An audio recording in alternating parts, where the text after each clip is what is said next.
My name is Dee Burks and this is Retirement Rescue. It is time for our fruit tree update.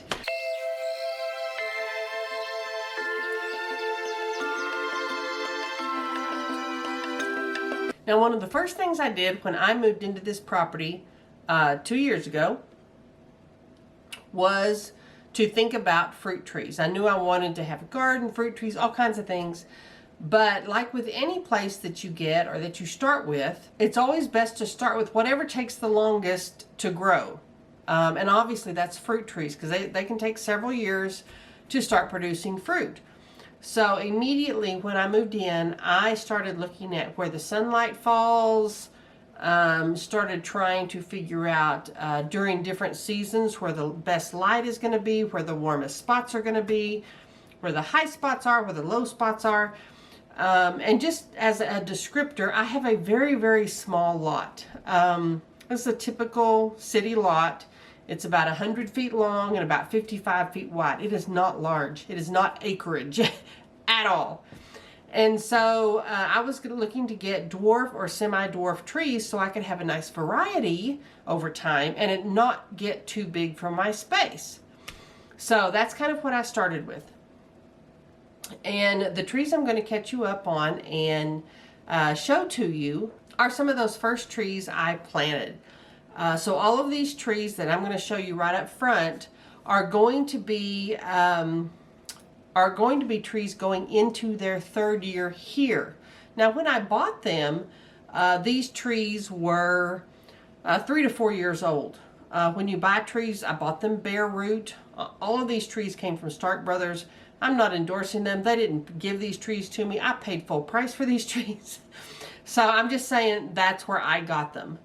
And I looked for trees that were, I am in zone 7A, but that does not tell you the whole story. I am in zone 7A, but where I live, it is extremely arid. So drought tolerance is a big deal.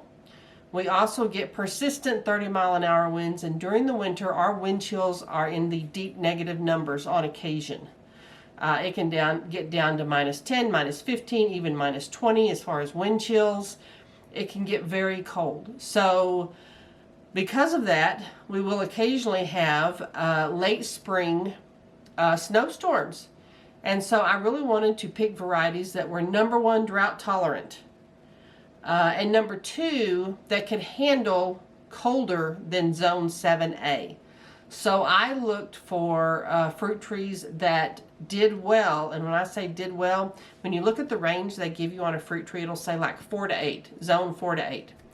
You want to get fruit trees that are in the middle or lower end of that zone, or that's what I did anyway, for the zone I'm in. Because those are the most critical things. Heat is less of a problem than it getting very cold and it being very arid. Now, just to give you a comparison, zone 7A goes all the way across the country. It encompasses a huge swath of our United States, but my kids live in North Carolina. They're in zone 7A. They get 45 to 60 inches of rain. They're at 500 feet elevation instead of 3,000 feet elevation like I am here. And so it is a very different humid environment, not like us at all. So the idea that you could be successful growing the exact same variety of trees, yeah, your odds are pretty slim at that. So you've got to look at all those factors, not just your zone. So when I picked mine, I really wanted to shoot for trees that grew well in zone 6. I looked for a zone lower, and it can't be trees that is the lowest zone. If you look at a tag or information on a tree and it says grows in zone 6 to 9, I can't get that kind of tree, because those ranges on the outside edge are the maximum and minimums. And so I really wanted trees that could go down to zone 4 even, because of the extreme cold, the wind, and they had to be drought tolerant. So that's what I used. But you know, when you look at those zones and you go to these big box stores, those big box stores have trees shipped from all over, and it'll say zone 7A or zone 7 or 8 or give you a range. That does not mean you're going to be successful growing that tree where you live. There's way more to it. And when you go with a regular orchard company online, especially, you get a lot more in-depth information. And you can be much more specific about what you want. I wanted trees that bloomed a little later so they wouldn't get caught by those late spring snowstorms that we tend to have. And I also wanted trees that could stand up to the wind and the arid conditions we have, and also tolerate our extreme cold we have on occasion. So that's important, yes. But let's go look at the trees, because that's what you're here for. You're here to see the trees. And I know you are. Okay, let's go look at the trees. So, out in the front yard, I have, and these trees are all pollinators for each other, by the way. My apple trees are. But we're going to look at the apple trees first. And this is the first apple tree. This one is called a Ben Davis. Ben Davis trees were some of the first commercial type apple trees back in the early 1900s here in the States. They're very hardy. They're very vigorous. And they are great pollinators for other trees. If you are growing like a Honeycrisp or something of that nature, they need pollinators in order to be as productive as possible. And I love Honeycrisp. Have you bought one at the store lately, though? They're expensive. Even though they're wonderful, they're expensive.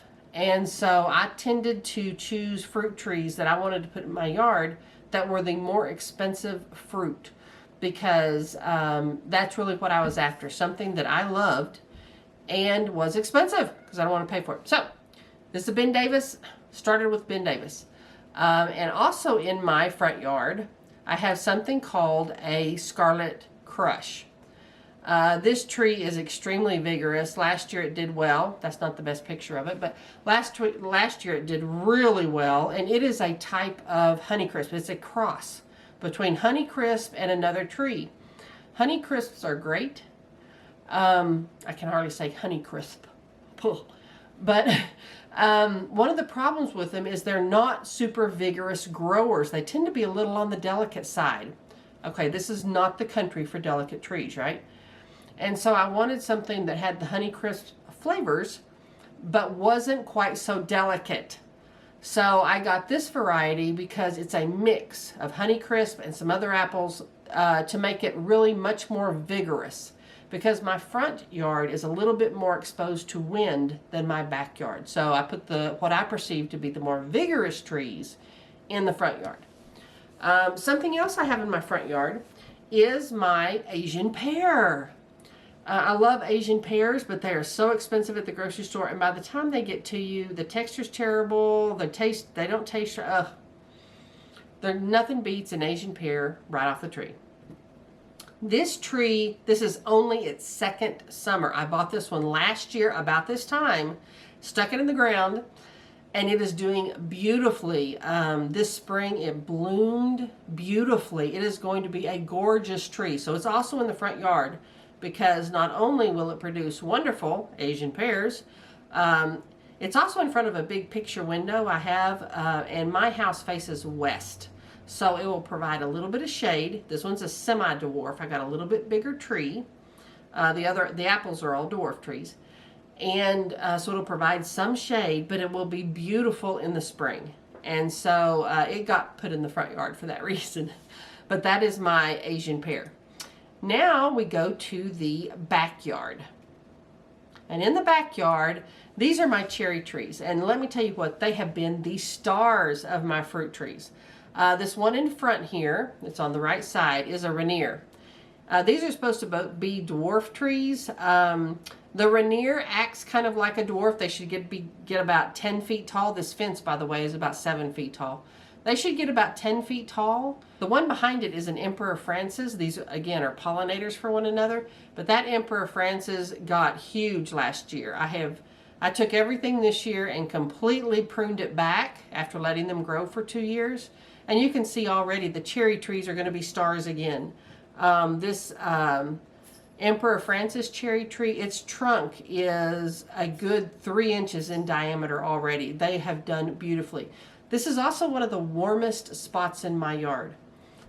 Cherry trees, stone fruits in general, but definitely cherry trees tend to be a little more susceptible to the cold.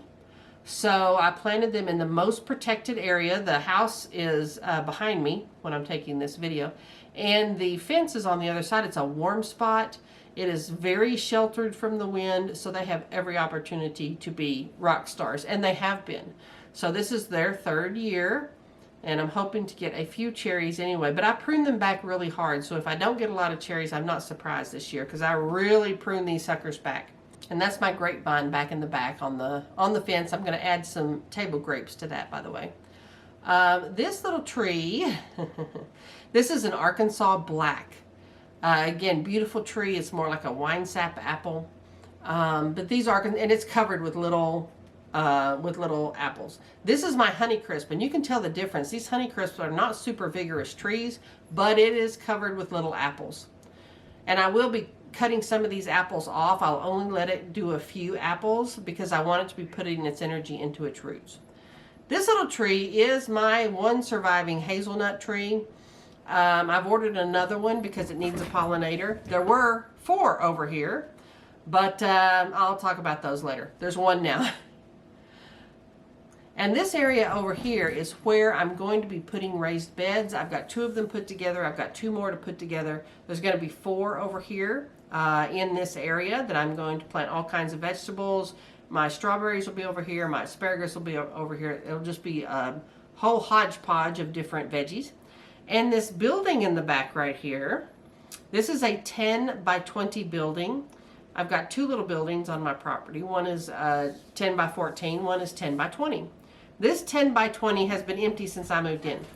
I don't really have anything to store in it, so it's just remained empty. It also, the roof leaks, and so I've got to get the roof repaired. But I have plans for this little building, and I will be talking about those plans in a later video.